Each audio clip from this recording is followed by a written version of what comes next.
everyone. Hi, thank you so much for being here. And welcome to this DD Talk, Digital Design Talk, where we invite the creme de la creme of the industry to come and share their views and knowledge and experiences on the topics that surround us today. We have a very special guest today. His name is Victor Silva, and he's originally from Brazil. He's been working in Vancouver for 2.5 years at Ordinary Folk, an amazing studio, mind-blowingly amazing studio. And we've brought him in here to talk about his experience at Ordinary Folk, as well as his experience as an incredible motion designer and an incredible storyteller. So I would like to share Victor Silva right over here, presenting Victor Silva. Hi, Victor. Hi, Anita. Thanks so much for having me. Oh my God, Yeah. this is so incredible that you have taken out the time to be with us today. We really, on the behalf of the full team at VFS, we really thank you. Oh, come on. I'm honored to be here. And I mean, after Rachel and like the other guests, I don't know what I'm doing here, but since you asked, I came. Oh, then great. I'm gonna be asking again soon. All right. So I'm pretty sure that our audience is like super curious right now. And I just want to dive into the work part. So the first project that I kind of want to open up for us is I believe the story behind this project came about like 4 years ago, AFS. Let me see if I can Yeah, pull this up, sounds if I like can it. set this up for us real quick. 1 second. Um, there we go. Yeah. So AFS, this is a project that you worked on. This is a project that you worked on 4 years ago, and it's sort of like still. The client is still there, and you guys are still developing more work for the client, right? Well, this is not a project that we took as Ordinary Folk. I took it before like, even Ordinary Folk existed. Mm. But yeah, I mean, I still have relations with them, but I haven't done anything for them in over a year. How old is Ordinary Folk again? Started well, maybe 2 years, 2.5 years ago. I think officially like, we kicked it off February 2018. No, 19. 19. Mm. Yeah. February 2019. Last year, beginning of last year. Yeah. Um, So, but 2020 is but. And I mean, uh, okay, like my future question in this session is going to be, I'm already rolling too far ahead, but just going back to your project, and so I believe this would be a project that you worked with Jorge with, right? So no, no, sorry. ah, No, oops. he recommended me to the guys at Alpha, but he So didn't actually. Jorge is involved in the story because I Yeah, sense it. Is that he is the one who recommended, referred you to the clients.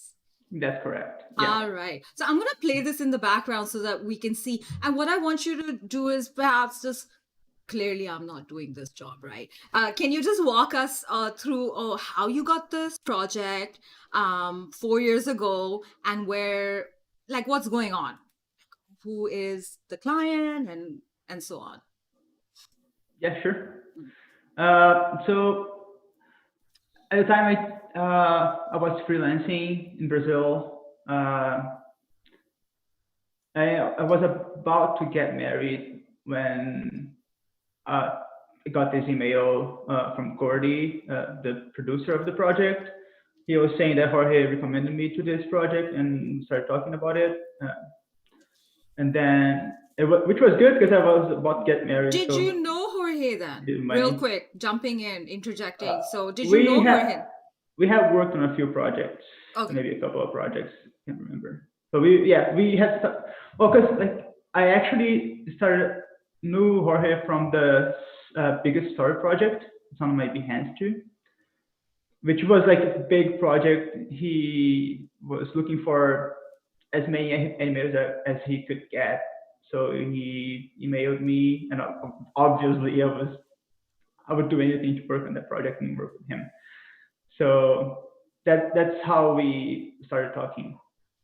And then like from that project, other projects came, and then this was one of the projects that he referred me.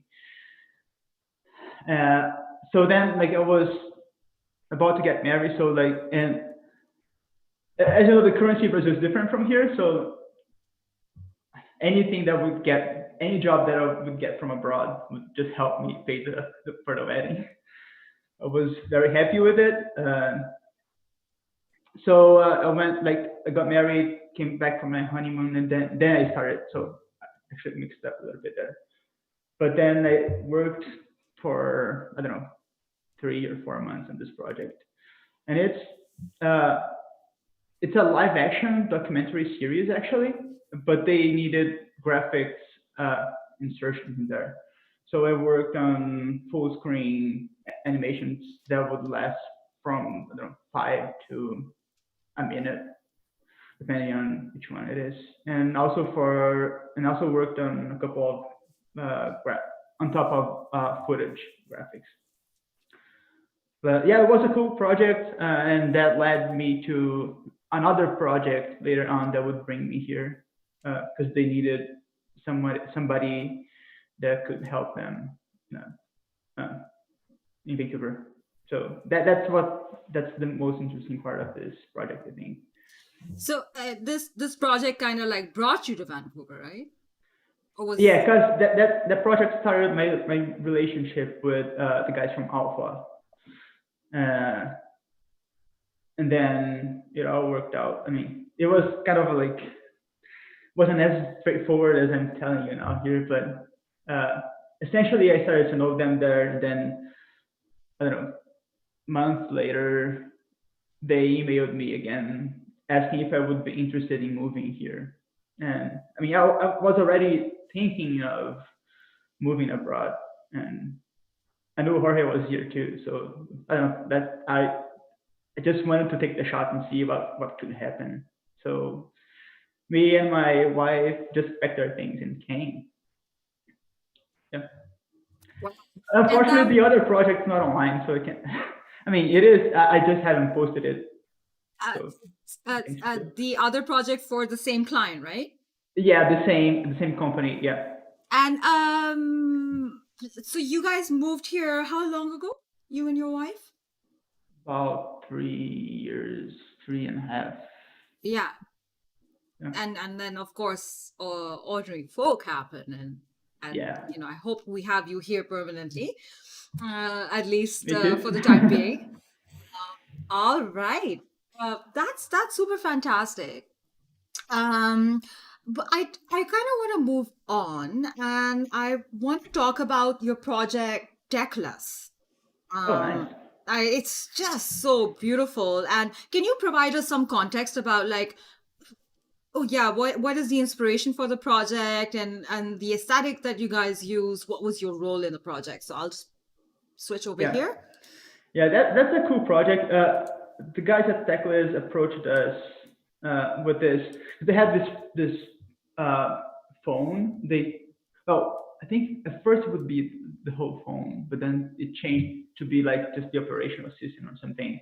But the whole idea of of, that they had was to uh, create kind of minimal phone that wouldn't get in the way of you doing things, and so you wouldn't get distracted and wouldn't use it for I don't know things that are important. So there's no social media. There's a bunch of things in the phone actually. But we thought the idea was kind of cool because actually Jorge had a brick phone up until I don't know couple of years ago. Uh, so he was. I mean, all of us actually thought the idea was cool. So we were excited to work on this project. And so the whole idea is to be like kind of minimalistic on the design kind of thing. And I don't know what else I I can talk totally about, see but the yeah. minimalism, the lightness, and the how fluid and how connectivity is so fluid, and how fast it is, but what is really interesting to me is um in the concept of limitation, in the concept of minimalism, the fact that you guys chose like these gray tones and these really fine lines, and it's almost like a formula kind of movement, this evolution. And so what went behind the art direction, and how were you actually involved with the art direction? Well, not much. We always talk about those things here, so I kind of know from like just listening, and like we sometimes we have meetings to discuss some concepts. But I'm not. I'm mostly working at. I always work on animation only, except from this like the concept ideas meetings, and like there are a couple of projects that I step out a bit, but I usually just don't work on animation. But I think the main thing with this is just like being minimal, and it's also in line with the product art direction.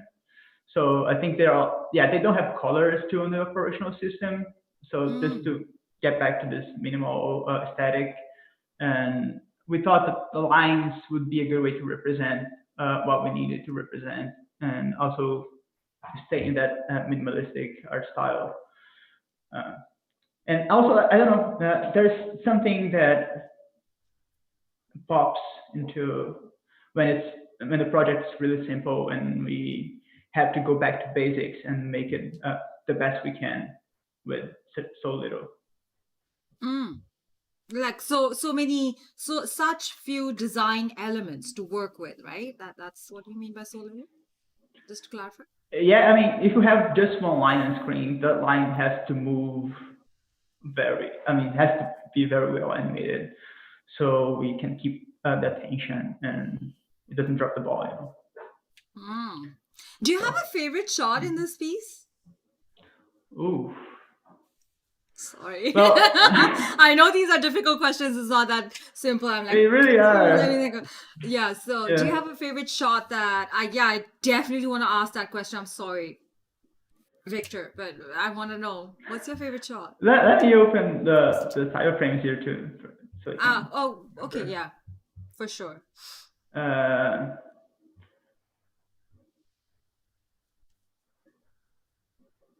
I mean, I definitely have my favorite shot. yeah. That Oh, yeah. The shot on the wave, I think it's beautiful. Like, because there's a water that Greg animated. I think that's a beautiful shot, and he animated it so well too. It's hard to pick one favorite though, but I think Okay, that's also like very I'll beautiful. I'll reframe my question because I know that I was a little unfair. I kind of dropped that like out of nowhere. That's the water shot that Greg has animated, and that's what Victor is referring to. So, Victor, what's the first shot that comes to your mind? The only shot that you like when I say techless, what's the first shot that comes to your mind? Oh, I remember this struggle that I had with one of my shots. Yeah, there's one shot. If you go, let me see if I can grab the exact second. Yeah, yeah, around a minute. I animated that, and it has like a couple of circles, moving lines, and this like phone flipping to. I remember that because that was the most significant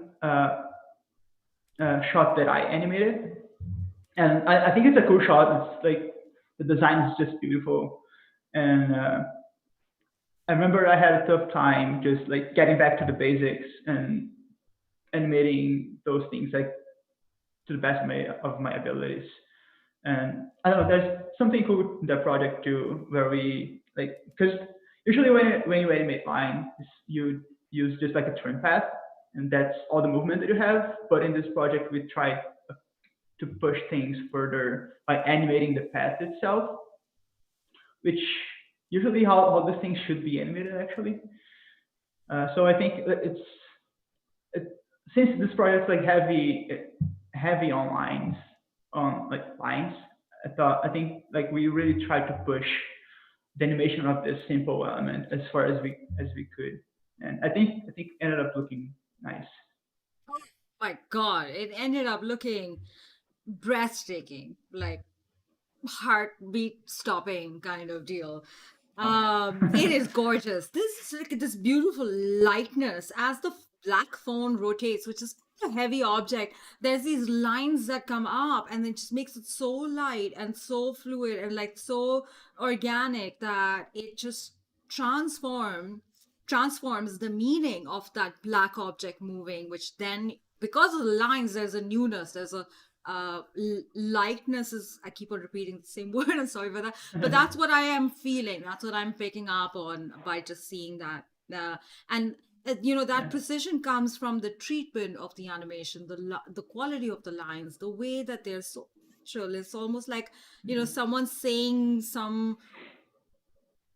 Okay, what I really like, what I'm thinking is like, in like Disney movies, the earlier ones, the 1980s, 1990s, and then when there was a spell, and then you would have these fractals kind of Mm. like open up and like shoo, shoo, shoo. I get that feeling. Yeah, I think that the way those lines that are animated is like, as you said, like they're fluid and like they're really well animated, and it's something that we usually miss when you're animating lines in After Effects if you're not careful with the path itself, and you just try to animate like using trim lines or trim paths. Because that's how I used to do. So like lines would always look like lifeless. But as soon as you start like using like nulls to animate the paths like in different timings to like you have like a curve here and you have one node to control this part and one node to control this part. You offset the way they animate. I think that adds so much life to the designs that goes back to how it should be. Mm, love that. So you actually build controllers and rigs for even within one asset, you have multiple controllers, it sounds like multiple rig points or Yeah. Oh, because like lines, like, imagine you have a rope, for example. Like not every part of the rope animates the same timing and the same speed. I mean, none of them animate the same time, the same speed, and same direction. So having multiple controllers helps you just have the ability to do those things, which isn't something that After Effects did that easily a few years back. Mm, I love that. This is like golden nuggets of knowledge that you're sharing with us, Victor. This is awesome. Okay. So I also want to talk about your project Epic because OMG, is it gorgeous or is it gorgeously amazing? Um can you please give us some context about how this project came about and what Oh your role yeah, was on it? yeah. So Epic was a project with Stephen McCaskill. We have worked with him. Well, at the time, I don't think we were ordinary folk yet, or maybe we were. But when we first started working with Stephen McCaskill, I was just freelancing for Jorge. Uh, but we worked with him in a couple of different projects. From There were mostly documentaries and also some book covers. So he approached us with this. It's also a documentary series, uh, and then it started with just some graphics, and then we kind of ended up doing the opening for the series too. And I don't know the cool thing about this project for me that like different from the others, I also storyboarded those. The I also like worked on concept team storyboarding. So it was a fun challenge for me that doesn't happen that often, and I'm not very Then comfortable. this is so incredible because I'm like, oh, rare moment nugget. Which shot resonated with you? So which part in the storyboarding or even animating was okay? Let's just play this game. What shot comes to your mind when I say epic? Oh, maybe I always go back to the most difficult shot because that's what I remember the most. And this one was there's a shot where the trees become something else. Let me, let me see I mean, here the too. cup to the building are just like incredible, like Yeah. that sort of like 360 thing. The So tree it's right becomes before something. that. Yeah, the tree. Well, the cup of coffee becomes the. I don't remember anymore. But The cup yeah, of the coffee smoke. becomes something. Yeah, the smoke of the coffee becomes a tree, right? And then Maybe I'm looking at a different oh one maybe then. oh yeah the opposite. So no, the tree becomes the smoke of the cup of coffee. No, That no, we're becomes looking at a different one. We're looking at the cup of coffee and it does that 360 spin. It goes yeah, upside but down and it's the dome of the church, I think. right before that. Ah, sorry. Oh, there we go. That's what you're saying. I get it. Okay. Yeah, Yeah. So yeah. the So that smoke was a becomes difficult the shot. cup, and Yeah, then the cup and becomes. now yeah, and then in that shot, the trees were 3D and they were made by Jose Peña. So and then I had to match the movement of the trees in the same speed and like also move those I don't know the shape of the trees in a way to morph it into the shadows into the smoke. I had a hard time with that. This is too mind breaking. It is OMG. Like this whole sequence, this whole transition. And I feel like the transition doesn't stop because it's transition after transition after transition, morph after morph after morph. It is so like, I mean, it's sort of like Inception, right? It's like layer after layer after layer after layer of meaning. Um, and I'm imagining that you're animating not only the 3D objects that are moving but also the textures, right? Yeah, the um textures were animated as and well. that half tone kind of effect that kind of Yeah. has a 3D volume in it.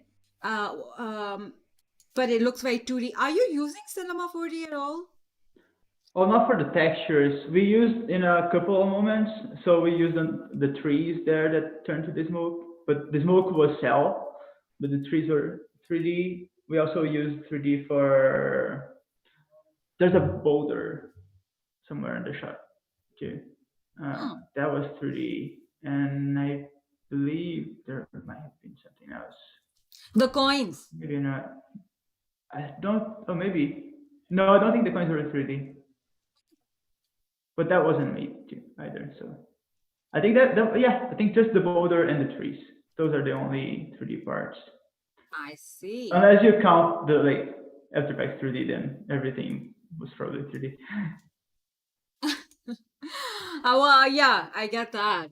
I just love this project. So what is, like, if you can just give us like a one line about like what was your favorite part of the project? Hmm. It's a tough Well, I had a question. lot of fun like just figuring out the shots and like how the texture would move. But I can't. I mean, I also had a lot of fun like figuring out how the storyboard and how the whole thing would flow from beginning to end. But I think I have yeah, but I would say I So have the most fun just like what trying was to the figure out most animation. what was the most fun about say the texture moving? Like if I would say Also, this to like a layperson, they'd be like, texture moving, that's not fun, Victor. How do why you not? have fun with texture moving? Like, Oh, explain. just like the figuring out of like how it would work and make this interesting, you know. So go back to Photoshop and do a few tests, uh, try do like render different sequences and then putting that back in After Effects, and also figuring out how we would work with mattes in a way that like because the texture is always in place. So even though they're moving, they're not moving in position. Mhm. So like have to, I mean, it's not so tricky, but it involves a little bit of figuring out, and I think that's the best part, and that's the most interesting part in every project, just like problem solving and trying to find ways to make things work. Oh, I love that. And I mean, I guess like where it could be possibly a little bit more and like there's room for play is what I'm seeing, is where, because you guys are using like these very 2D flat surfaces, and then you're going into a very volumetric and a 3D rotation where there's like, you're like, hey, this is a 3D object. And then how does the texture kind of exist in that 2D world versus and is there an art and science, or is it like, how do you even deal with these type of cases? Well, because if you're working on a 2D project, every time you have a 3D element in there, you want to disguise it as much as you can. And one of the way of doing it is just like using mattes and using flat textures, so that they blend more with the other 2D elements. Like in the boulder, for example, the way I did it, I modeled it in 3D, but then I exported each face with a different matte. So then when I put it in After Effects, I had the flexibility to just texture it however I wanted. So I think that helped just blend it with the rest of the shot and the video. And that shot is beautiful. Really, really gorgeous. Like, I mean, you make it sound so simple, but it's not so simple. So yeah, that's for you. It takes Um, time, but it is gorgeous. That shot, I mean, every single shot of this piece is absolutely, it does like connect with you at a very deeper level where you believe in the product, you believe in the message because of the finesse and the amount of rationale that is put in, why that 2D texture should look like a 2D texture in that 3D environment. Like there's real logic, and that logic is coming from weight and the lightness or the heaviness of an object, or how the camera is behaving, or how the colors are surrounding it. So there's a lot of intuitive math and science, and I wouldn't even say intuitive. I would say that there's meaningful, like, things that you have intended. So that's what the parts that I love. Um, yeah. yeah, I mean, I was talking earlier with Victor, and this is for our audience over here. Is I was like, Victor, you've done too much work, and it's all so beautiful, and you're done now. Like you can retire. And he's like, wait a I don't minute, know. what do you mean? Like, this is what I love doing. And I was like, absolutely, like, let me scratch whatever I said, and I was like, please continue doing what you love doing, because this is really like a fruit for us, is a present for us. Just love it. um I have two more questions, but before I come up with my last two questions, I quickly want to shout out to our audience. You guys are so incredible. We love having you here. We love the fact that you are a part of our community, and this is our platform where we share ideas and bring in people like Victor Silva to come and share their, golden nuggets with us. Please, if you have any questions for Victor, go ahead and share them in the chat, in our YouTube chat. And then right after my very short two last questions, we're going to head over to your questions. So we're going to open up your questions and we'll go through them. So please do share your questions right away, and we'll address them very, very quickly. So Victor, a little bit of stress for you is last two questions, fire zone. My first question is, there's the pandemic, and I kind of heard that you guys at Ordinary Folk are back at the studio. You guys are working, but correct me if I'm wrong. Let me know, Yeah. how are you guys coping? So pandemic, how is Ordinary Folk coping with all the stuff that's going on? So that's part Oh, A. okay. So first, like we are a very small team, like very very small. So we are 5 here right now. I mean, usually we're just 4. So that for itself is already. I mean, there's no reason why we shouldn't be here because of that. And also we have like we try our best to do like physical distancing. We have like So no hand hugs, sanitizers. no hugging. Oh, sometimes it happens, like but Yes. within our circle.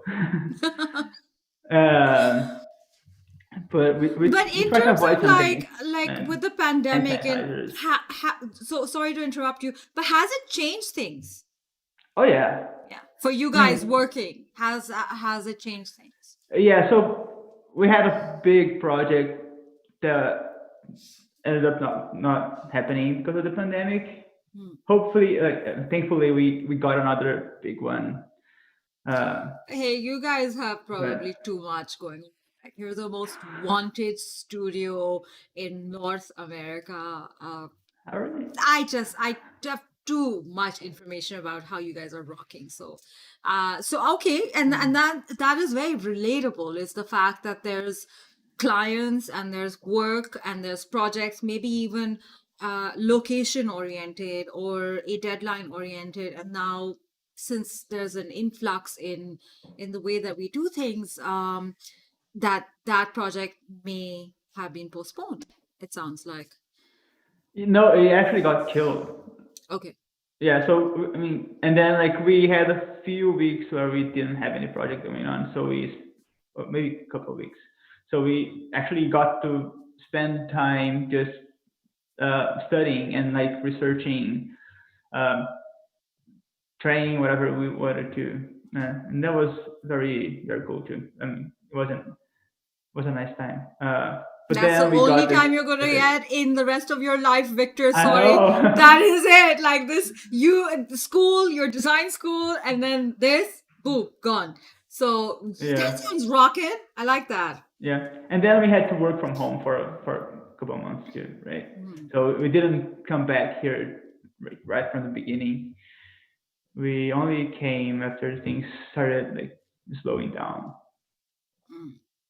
Yeah, Huh, okay, yeah, and thank you for sharing that because there's a lot of studios, there's a lot of artists, there's a lot of freelance individuals, students, alumni, and we all are obviously, w- w- going through the pandemic as it's unraveling day by day, and have gone through an influx in our own workflows. So it's yeah. actually very relatable, and it helps to know how you guys have.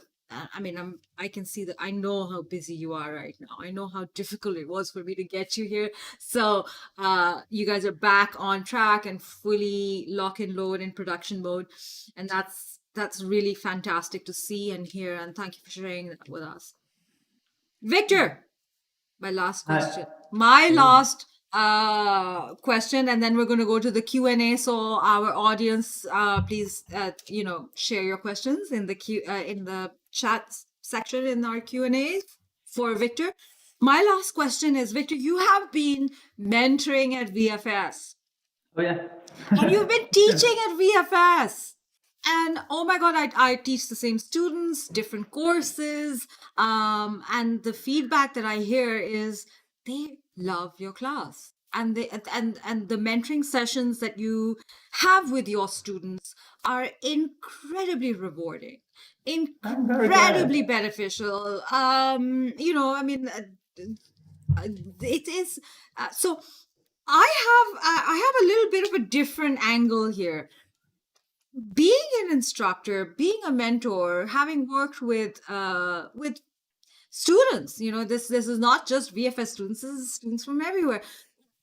And as a mentor to a mentee, what advice can you give to someone who is looking for a mentor in the industry like yourself, and needs help and wants help? Like, what advice can you give um, to these upcoming artists, these incredibly passionate and creative individuals who may be students or freelancers or something, and they're looking for guidance? Like, what would you say makes a good mentee?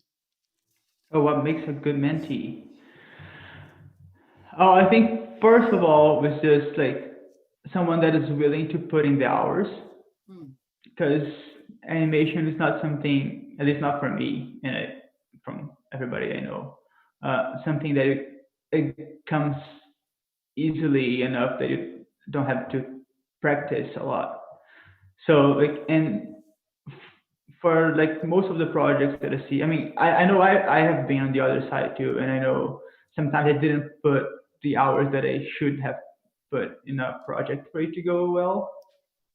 So I think like the first thing, just be willing to work as much as you can on something. I think the hard part about being a student is just you usually can't spend like a lot of hours working on like this one project or another, or because there's, I mean, they have more than one class, so they have more than one project to work with, and then maybe they have like a job outside of like being a student. So I think I know it's hard, but I also know that if you don't practice enough, you won't. I mean, it's just hard to get good at it.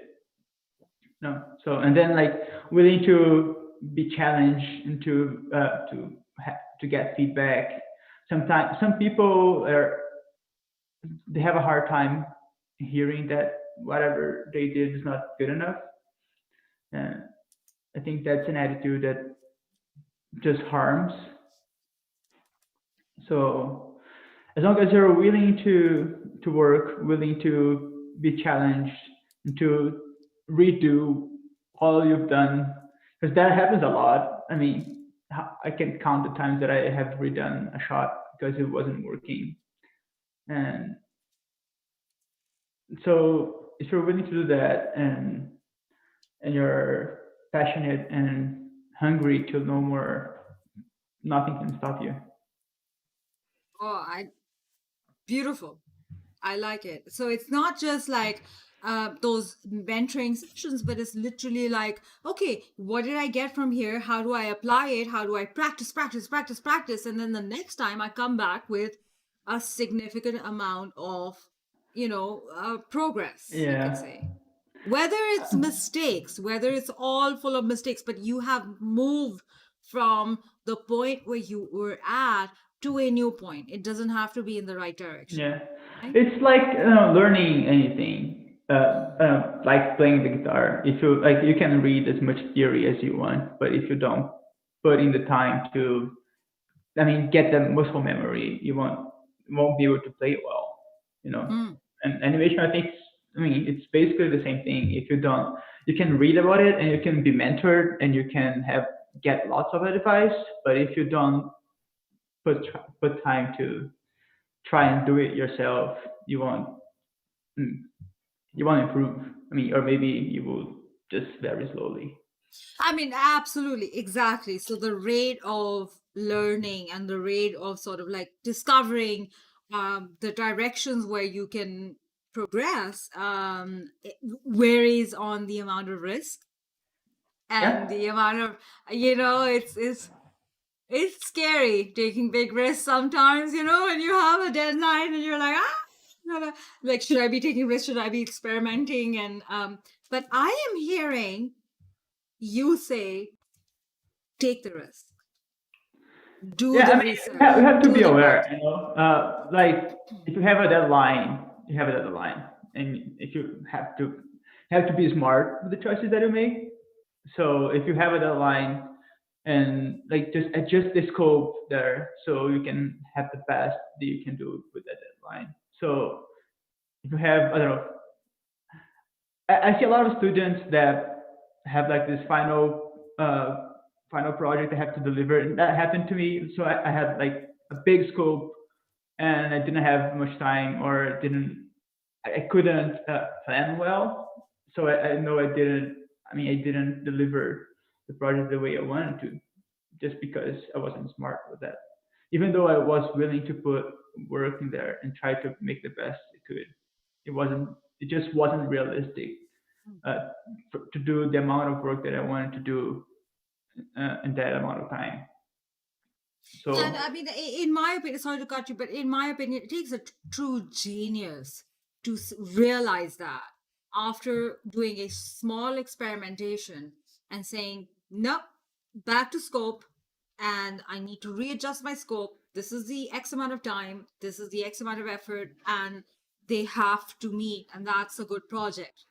maybe So, that's where the mentor enters, right? Because like I mean, I still struggle with this. to today. But I have somebody here that helps me, and he has like Jorge has a much more has much more experience with this thing. So he has, well, he knows how many shots we have left, how much time we have left with the project. No, I think Jorge has a magical spell. Like, I think he does like some weird abracadabra business because, like, the stuff that he's worked on, uh, Yeah. it is heart stopping. It's like a heart attack effect kind of deal. Like, it's not cool, Jorge, if you're watching this. We need your coolness here. So obviously we're going to have Jorge here, a huge part of DD Talks Digital Design. But I'm hearing that having a mentor, and what a mentor to have. It's like Oh sounds like yeah. an incredible situation. Oh, the best. Um, but yeah, so having a mentor, having someone sort of like come back to you and give you that sort of direction and help you with your path Yeah. as And well. smaller scale, like mentoring for at VFS. That's kind of like the thing that I try to do with the mentees. Like just, all right, refocus. Let's see how much work you have, how much time you have, and that's adjust the ratio. Mm. So Yes, absolutely. I love that. And that's often, if I can be sort of like a little bear, I see students coming out with incredible, breathtaking concepts. I see them coming up with the test shots and the production, which is really, really cool stuff. They're inventing their own sort of like styles and ways. But the scope part is the time and the effort and the reality bit is where I see them sort of like not being able to put the right pieces for the right recipe. Not it is probably the one thing that I see um, that is lacking balance because I do see talent, I do see passion, I do see great ideas, I see intelligence, I see everything, but scope management is the one thing. And it's sort of like, hey, if you're a good animator, if you're a good storyteller, you know how to scope stuff.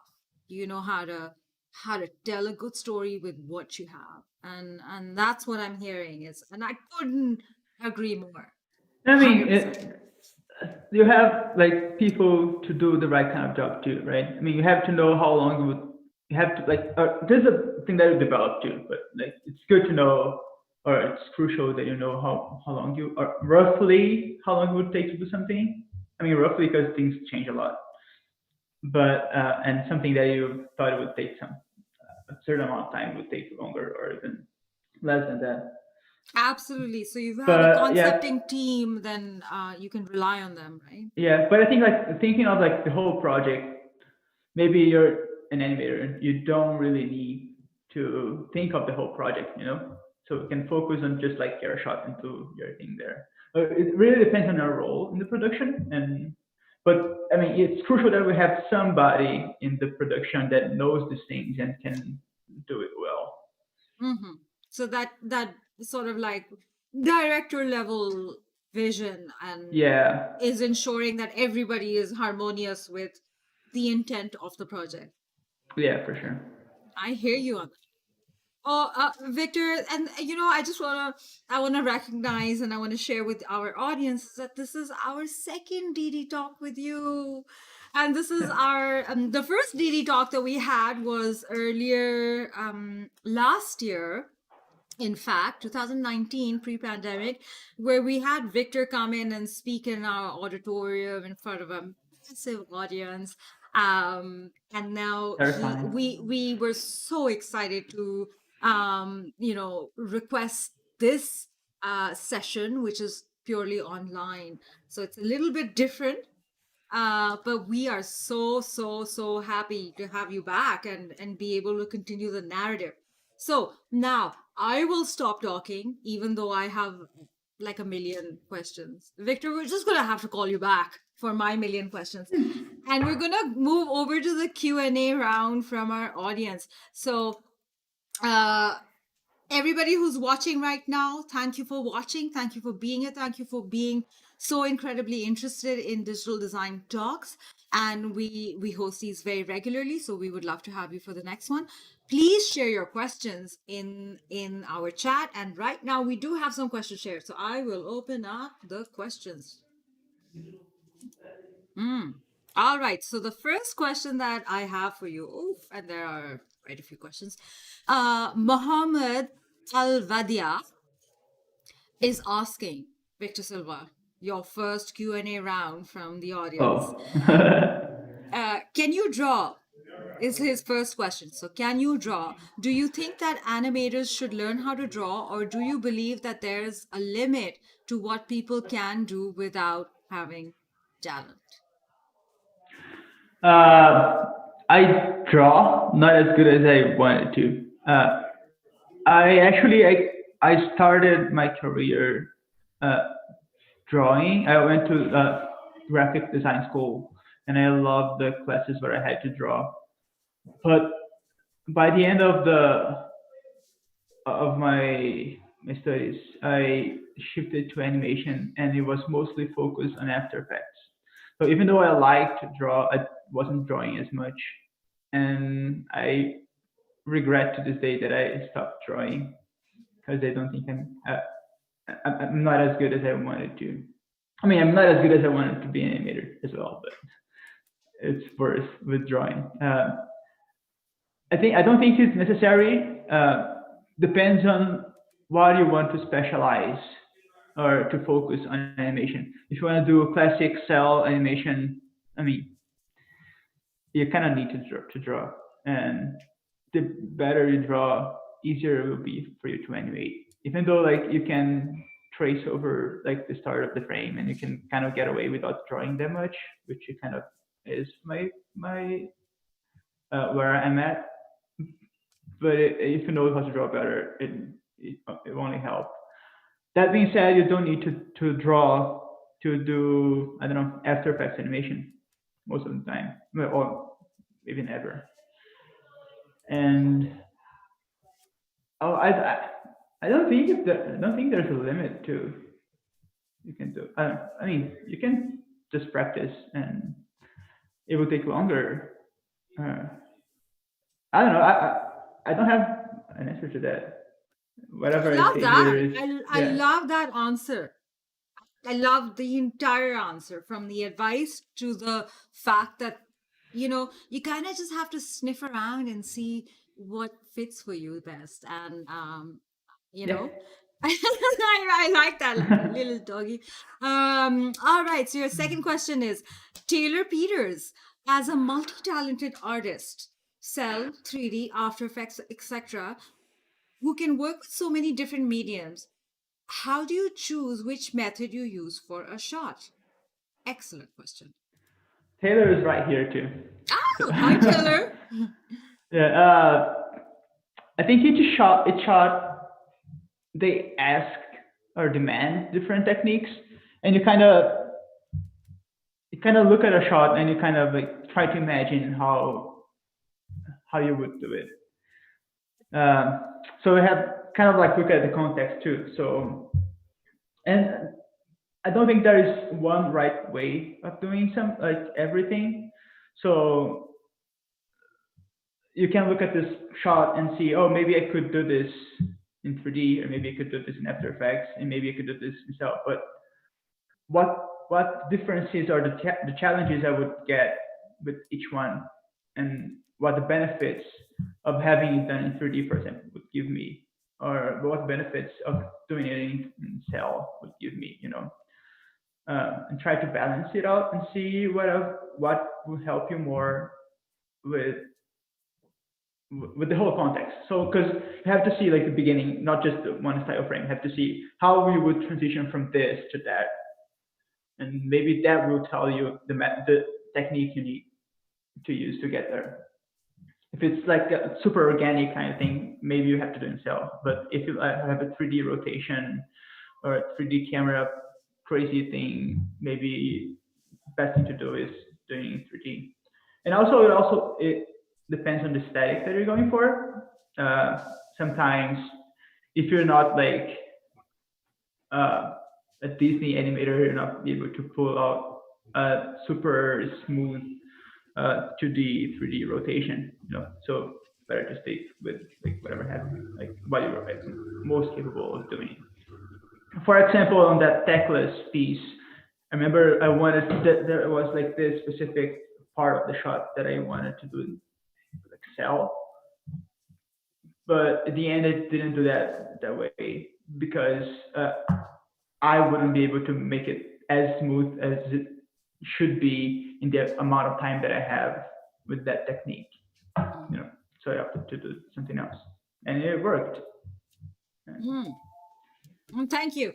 Moving on, because I do know that clearly, I mean, I didn't expect any less. You do have quite a lot of questions. Viole Corona, how do you keep your team motivated in the face of tight deadlines? Oh, I'm not the one to do that. So you uh, don't make any effort in helping the so I or mean, it's just like it's not my team. I mean, I'm part of the team, but honestly, like I don't really think about like how I can do to keep them motivated. What maybe I keep, what I think of is how can we do our best together. And like if I see somebody, like I mean, they're all my friends here. So if I see they're not in a good day, I mean, try to talk to them or do whatever I can to help them. There are like days that I'm struggling with something and I ask for help. They help me. If but there are days that other people are struggling with their shots, and I'll try to help whatever I can. So I mean, yeah. I mean, I've never thought about how I could keep my team motivated.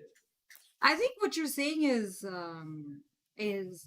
is really profound, and it's as simple as it sounds. Is really facilitating when you see that opportunity where the workflow is sort of like there's one person who, and we all have highly productive days and not highly productive days. There's stuff that wears us down, and I think in a great case, like in a very clear way of seeing it, is like the pandemic, and there were probably days that some of us were down and some of us were not down. And those days when we were actually down, like, what does it take to keep the team moving is other teams bringing that motivation, bringing in that vision, bringing in that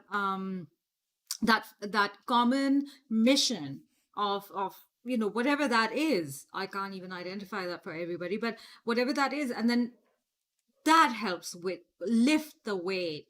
At least like in my own experience, when other team members have been there for me when times were tough, I wasn't able to meet the bar or whatever that was. Just having their support, just knowing that safe feeling, knowing that I'm not at the end of the road if I have a bad day, that I can come back to my work and continue performing, and I can feel safe. Like that allows for more creativity. That Yeah, level for of sure. trust opens up the floor for bigger, better ideas, you know. Yeah, and So I feel I'm very safe here. I'm allowed to have bad days. absolutely, and that like these are the we don't really talk about these things, but they do happen. We're human after all. Thank you for sharing that. It's incredible. Moving on, your list of questions. Margia Espinosa is an incredibly talented artist that I know of. And she's asking, hello, Victor. Thank you so much for your time.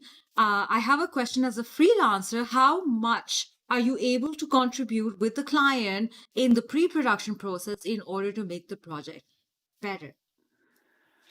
Ooh, uh, I think first it depends a lot on the client and the role you were doing.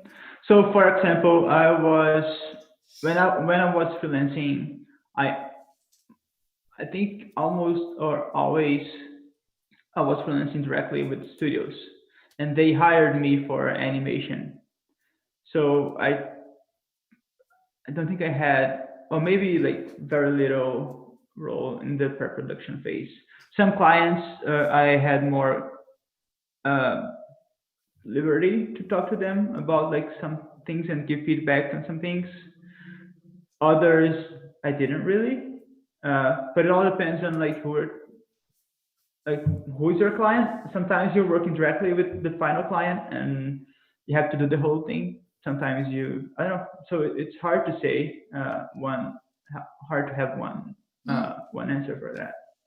Yeah. It does sort of like fluctuate, Sorry. right? It'll who's and Yeah, what kind of phase that project is in. I hear you. yeah. I mean, I never went for a direction kind of role. Although, like in some projects, I had more uh, freedom, and I was brought in sooner. But it all depends on who you're working with. So on the alpha project, for example, like I storyboarded everything that I animated, so I was involved in the whole process. But maybe you can ask your clients to see if you can uh, get involved sooner. One example too, when you work with like audio guy, with Ambrose, not only him, but like he's one of uh, the sound guys that we work the most. And like we try to involve him in the project from very early on, so he knows what and has input on the creative side too.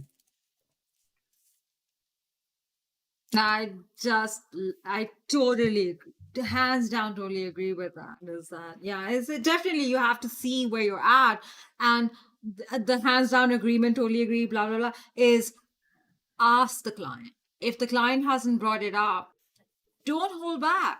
Go ahead and ask the client, hey, have you guys like locked down the pre-production? Is there any amount that you would like for me to be involved in, and sort of like, help with the planning phase? And I'm totally fine if you don't. So that just putting that out there, if they haven't already, will bring only more opportunities, no harm, hopefully. Yeah. Don't come back to me if there's they dropped you and they don't take that project. Do not.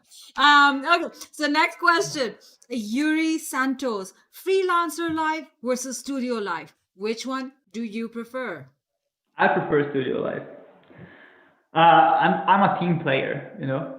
As much as I liked working with different studios and getting to know more people, uh, I just love being here, like with my friends and work together. You know, this That's adorable. That yeah, is so cute. Even right now, you're at Ordinary Folk, right? You're yeah. actually live streaming from Ordinary Folk right now, which is pretty cool. And I want one of those T-shirts, by the way. So somehow I have to figure out how I'm gonna get that T-shirt. Your next question is Roxana De La Rosa, incredibly talented artist. Hi there. Thanks for taking time for responding to these questions and generally being here. My question is, what is the most challenging project you have worked on? No pressure, Roxana. And how did you approach the challenge? So, what is the most challenging project that you worked on, and how did you approach the challenges? Okay. It's hard to think of just one project for me, at least. I think uh,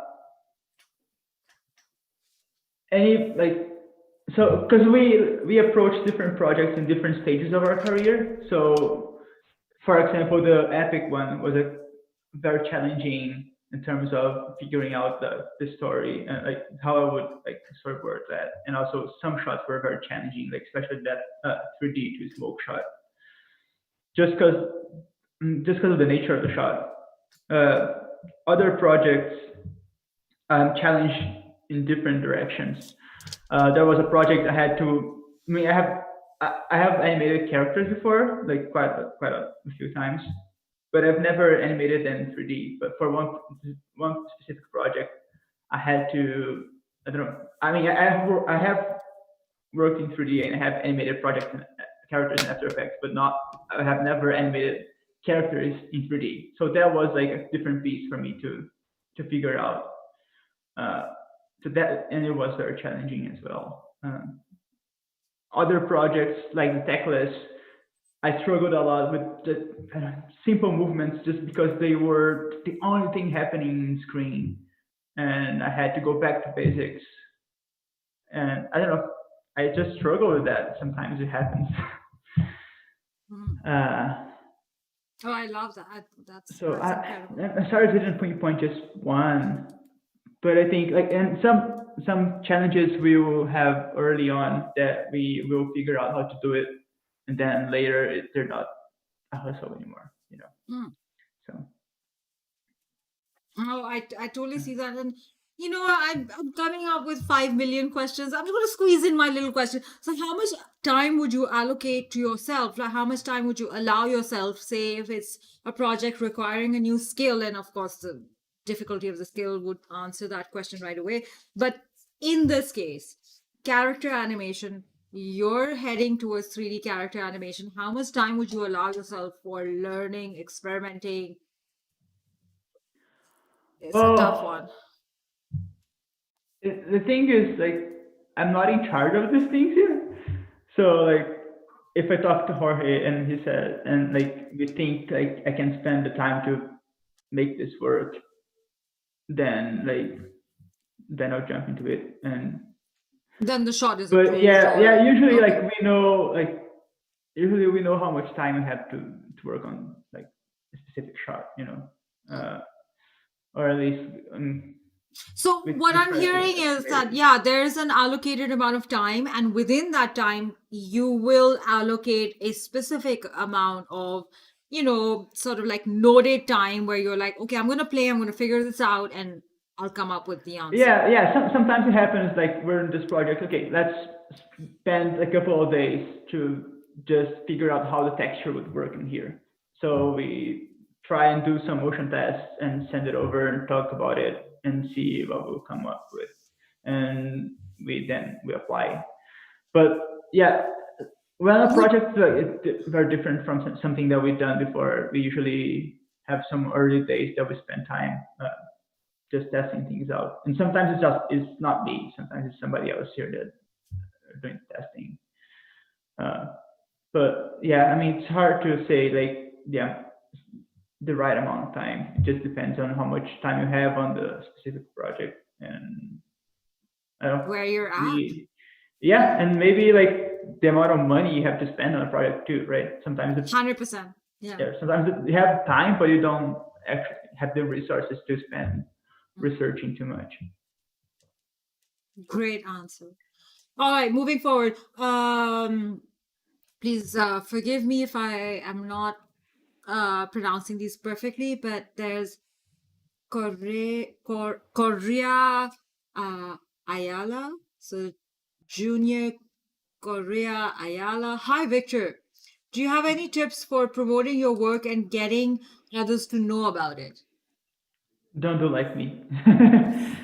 I'm really bad at this, but as far as I know, like the first thing, uh, connections. That try to connect with people, send emails, ask questions, and because people in the industry are more accessible than you might think.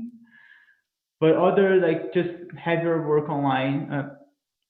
Twitter is also like a good place because I don't know why, but a lot of guys in the industry, a lot of, and girls too, are in Twitter. So and it's easier to mention somebody there and get their attention.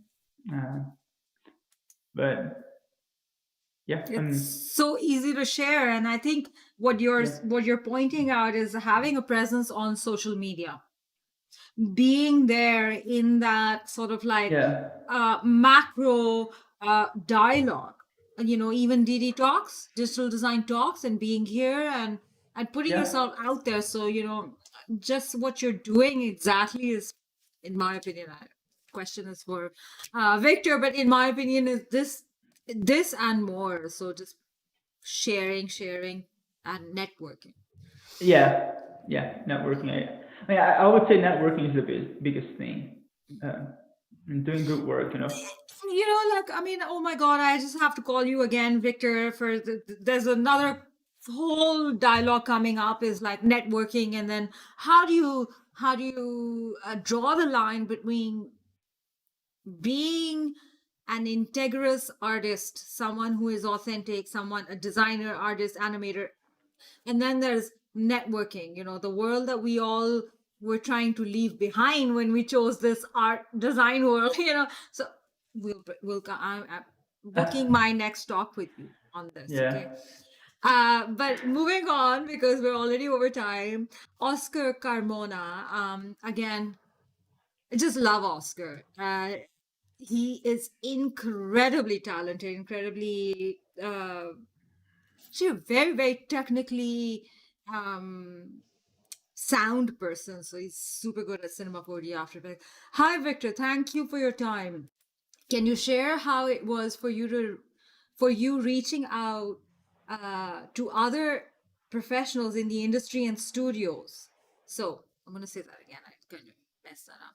Can you share how it was for you reaching out to other professionals in the industries and studios? And the second part is, what tips can you give to some of us who are starting our professional lives? Yeah. So the way Good it happened to question. Really me, good question. yeah. Love that question because, yes, this is it. Like, we have to reach out to other people. Yeah. Yeah. So the way it happened to me, I was in a mentorship program. So kind of like the one we have at VFS. And this led me to other opportunities. And then just somehow I got involved in the industry. I think mainly through Twitter and these connections, like emails, referrals, and those things. Um, I have I have emailed people out of the blue too, like that I didn't have any connections, but I don't think they were the most successful approaches. They weren't. I don't think. Yeah, so it happens. I think like well, something other like live events, which is something that's harder nowadays. But like Blend helped me to just getting to know more people, uh, and so yeah, uh, I can totally yeah, agree with that. And it is very difficult right now because there is so much competition. And I don't, Victor, if you agree or disagree, but I kind of feel like the pandemic has shrunk the world. Like, in a lot of ways, yeah, we've become very alienated, very separated. Like the whole concept of like meeting, hugging. I love hugging people, and I don't, luckily I have two cats. Uh, but um, but in another space, that sort of like distance that we had due to location has been cut off because everybody's working remotely to some extent, right? And work is being done yeah, remotely to a larger extent. Um, so that's sort of like shortening that physical distance that we had in communication before that, like people wouldn't go to an outside studio because they were like, okay, if I'm in LA, I'll stay in LA. If I'm in Vancouver, I'll stay in my, but that has been disrupted. There's a discourse right there. yeah, And I see new opportunities. And I just want to drift off of exactly what you were saying is you got to go out and connect with people. You got to go out and share your work. You got to go out and be a part of that open dialogue, which is motion graphics and 2020 and now and contemporary and like what are people talking about in the realm of motion graphics, and be a part of that voice, that global macro yeah, voice. for sure. Yeah. Okay, next question. And I believe you know this gentleman. His name is Greg Stewart, someone who I've been emailing. Hint, hint, check your email. Is there a particular digital tool set that you prefer? Oh, I know why he's asking that. No, Yeah, well, maybe not. That's not why, but I. So Greg developed this tool called Grid Shape Rig, which is Shape I mean, rig. yeah, which I've been using like every opportunity I have to. And where can we find this? Like, I have to talk to him. oh, so it's a I don't know his. secret tool that he's built that's only being passed out in ordinary folk. Yeah, I don't know what his plan is. If he wants to sell it or if he wants Greg, to. come I mean, on. I don't Yeah, know, but I've been using it like crazy. Which is but the thing is, so there's path to nose to path in After Effects. So you have a shape there, you have a path shape. Then you can convert the points of the shape of the path to nose. You can control and you can control the path individually, kind of like what I was talking the about rigging when. concept and controllers as nulls of the shape. Yes. Yeah, so the thing he made essentially makes this process really easy and easy to add more points, easy to control the handles too. You can change the handles and the rotation of the points, which is something that After Effects natively doesn't do. What it does is you have the nose to control, but it can't change the rotation, you can't change the handle size. Genius. Wow. So, That and is quite a it's yummy like, tool to use. I just I love kind it. of want to use this tool. This sounds so good. I Love don't think this I know tool. how to work without it anymore. Oh my God. Okay. Greg, shout out to Greg.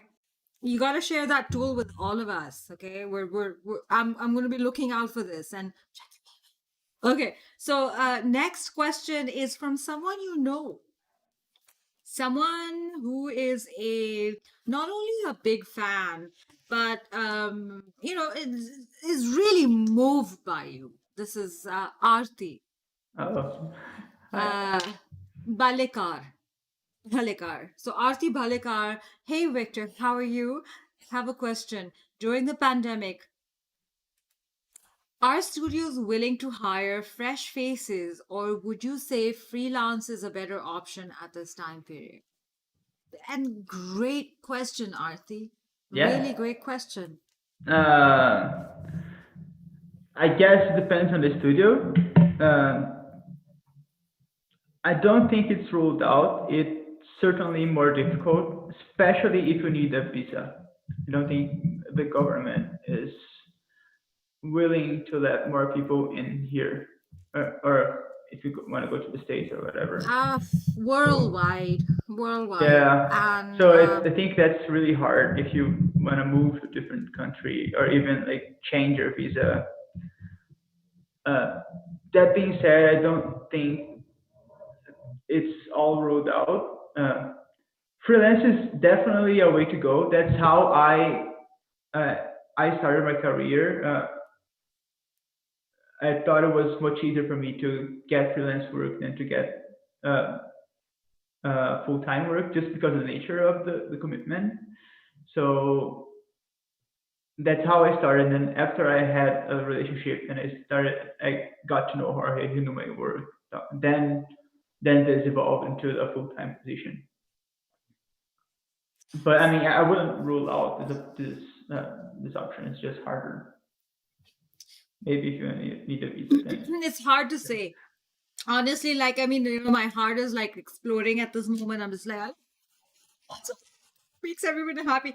But everything is changing. Everything is a very difficult to say that, oh, will, because, just a few weeks ago, I heard that the states are limiting their H1B, mm, HB1, something like that H1. visa, like that gives to foreigners to work in the tech industry, our industry, creative tech industry. And so that's now, in my opinion, and I'm no, specialist in this domain, but if the states is restricting that visa, then that means that there's going to be a lot of influx of not only work but also talent coming to Canada.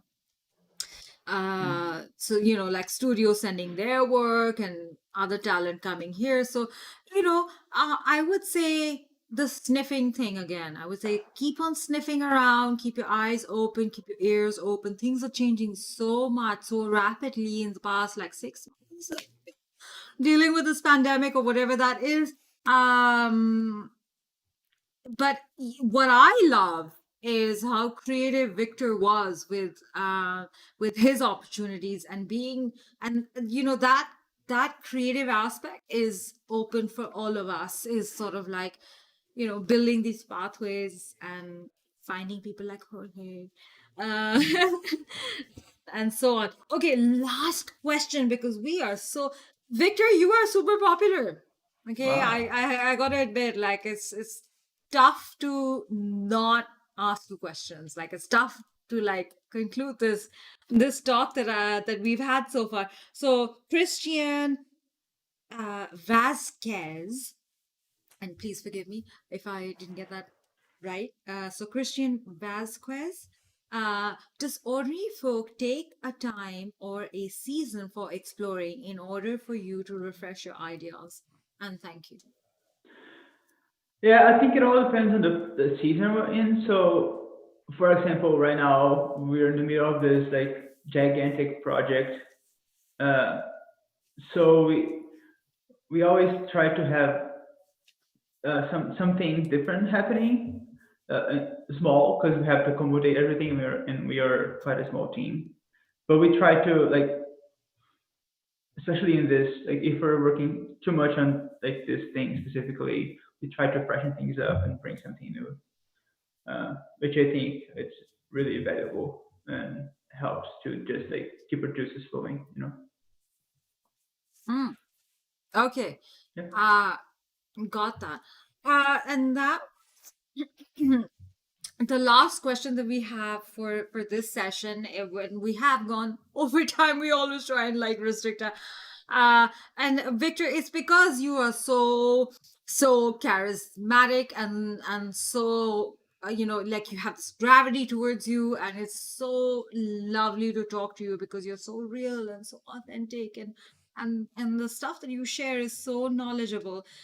Thank you for being here Thank on you. behalf the entire team at VFS, and there was quite a team that worked on it. That includes Evan, Vanessa, Max, Kaylee, Dylan. Forgetting anyone, but it's our dream team, incredible people that come together, and they have set up this whole platform for digital design talks.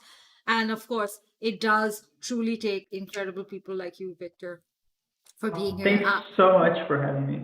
We are so honored to have you, and I am so proud to say this, that this is the second time we've invited you. Well, first time for our live streaming. For those folks who have been following us from day one, Victor came to the campus and presented in one of our biggest auditoriums.